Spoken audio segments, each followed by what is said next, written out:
Hey guys, so this week I just really I needed to get something off my chest.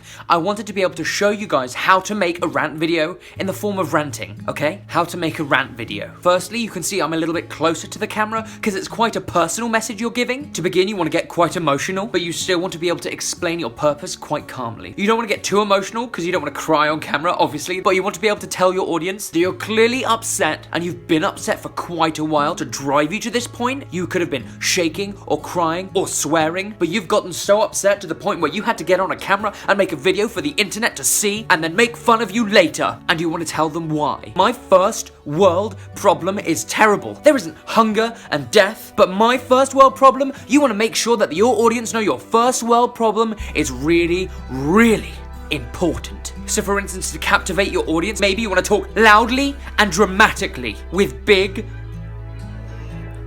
pauses in between your sentences. Of course, you want to get to the point when you talk about the food or the product or the place that you are totally not going to visit or buy or recommend to your friends anymore. And then you can get really close to the camera to show that you really mean it, because it's imposing and people are afraid and think you're really serious. And then after that, you're going to swear. You're going to say naughty words over and over and over to shock people. People like to hear swear words and really strong opinions, and then they'll watch your video and they'll share it with your friends and you'll look really impressive. And then after that, you want to realize, okay, maybe you've gone too far. You want to talk to yourself and say, you know what, bring it back a notch, because at this point you're a little bit losing it and you don't want to look like you're losing it on the internet, obviously, because then people will comment and say you're weird and make fun of you, and then you'll become viral, and you don't want to become viral, obviously.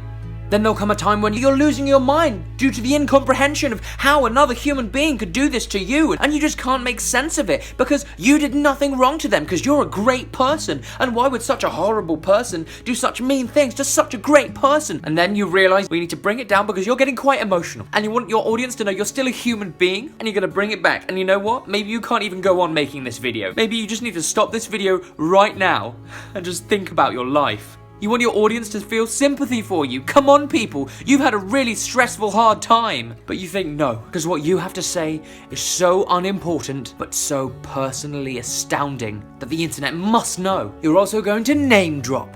You're going to say someone's name to make that someone feel small. Or that location. That location. Don't go to that location, because that location is full of bad people. This location is now going to have a bad Yelp review. Then as your video's winding down, you really want to apologize for making such a crass video. You know, you've said some negative things. Apologize and appeal for the sympathy of your audience. You could have told your friends or your family, but you had to tell thousands of people on the internet. You've been through a hard time, and you want to thank your viewers for sharing that passion with you and always having your back, even though you look like an idiot. And then at the very end of your video, your final words, you want to make sure that your audience do truly know you're a good person. No matter that you've said all these negative things, you're great inside, and everyone should really love you, despite being such a rude person in this video. Hope you enjoy that little bit of tongue-in-cheek toward rant videos. I don't have a lot to rant about myself, but I wanted to make one anyway. If you like this video, give it a big old thumbs up, and why not subscribe to my channel? I put out new videos every Thursday. If you haven't seen last week's video, it is right up top, and the link is in the description below. Let me know what you'd like to see next. Alright guys, I'll see you next week. Bye!